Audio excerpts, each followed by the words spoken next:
दिल्ली की दिल दहला देने वाली यह सच्ची घटना है।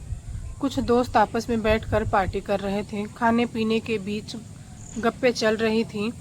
बातचीत करते हुए सब अपनी अपनी ज़िंदगी से जुड़े किस्से साझा कर रहे थे। इसी दौरान एक ऐसा दोस्त भी था जिसने बातों बातों में अपनी ज़िंदगी का एक ऐसा राज खोल दिया जिसकी कल्पना वहाँ बैठे किसी दोस्त ने भी नहीं की थी।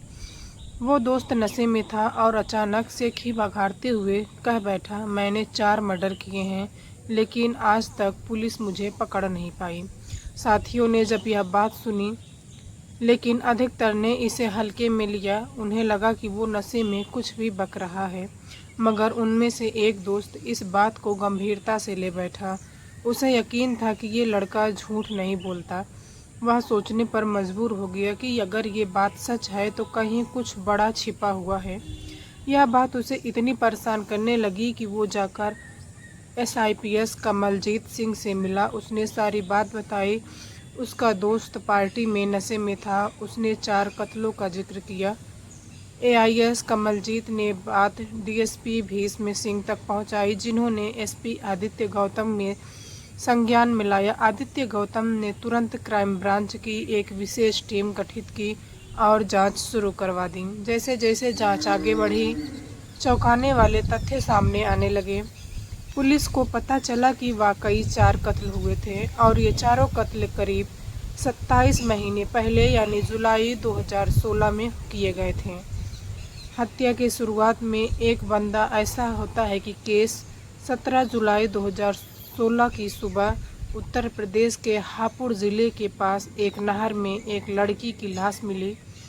उम्र लगभग 21 साल। पुलिस मौके पर पहुंची और शव को कब्जे में लेकर जांच शुरू की। वहीं नहर के पास एक लावारिस सेट्रो कार भी मिली, जिसका नंबर था DL1C7565।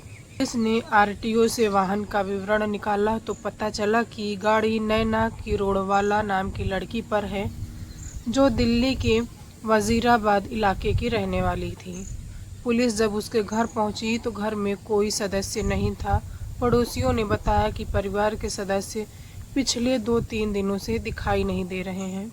घर में कुल 4 सदस्य रहते थे। पिता वेद प्रकाश करोड़ीवाल, माँ साधना, बेटा शुभम और बेटी नैना। अब लड़की की लाश तो मिल चुकी थी, लेकिन बाकी 3 सदस्य कहाँ थे, इसका कोई सुराग नहीं था।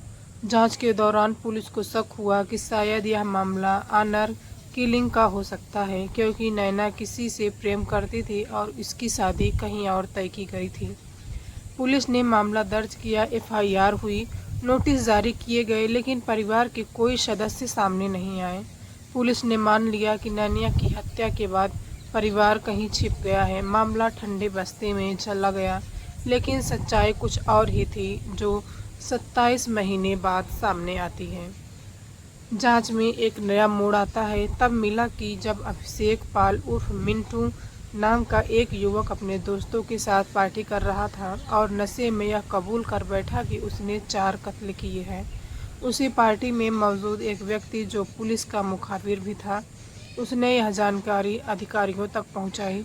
जब पुलिस ने अभिषेक को हिरासत में लिया और पूछताछ की, तब उसने बताया तो वो रोंगटे खड़े कर देने वाली बात थी। वेद प्रकाश किरोड़ीवाल दिल्ली के मजनू का टीला इलाका में कपड़े की दुकान चलाते थे और ब्याज पर पैसे भी देते थे।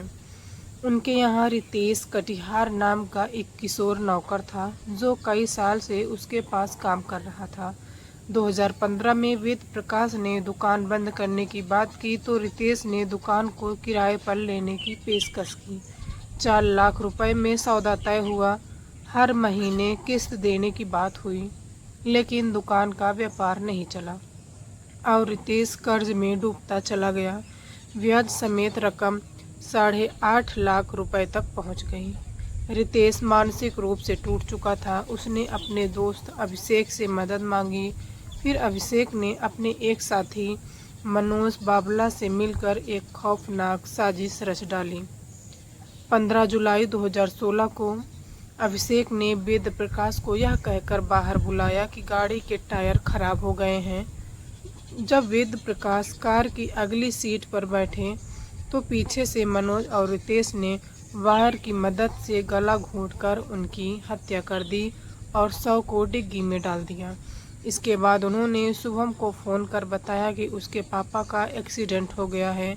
जैसे ही शुभम आया, कार में बैठा, वही तरीका अपनाया गया। गला घोंटकर हत्या की गई और शव को डिग्गी में डाल दिया गया।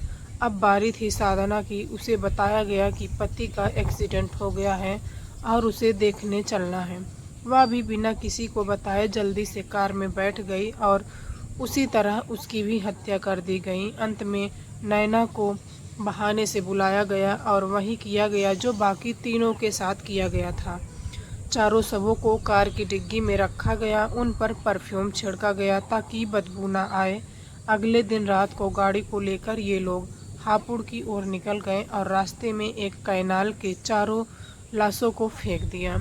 तेज बहाव की वजह से 3 शव बह गए, लेकिन नैना का शव किनारे अटक गया।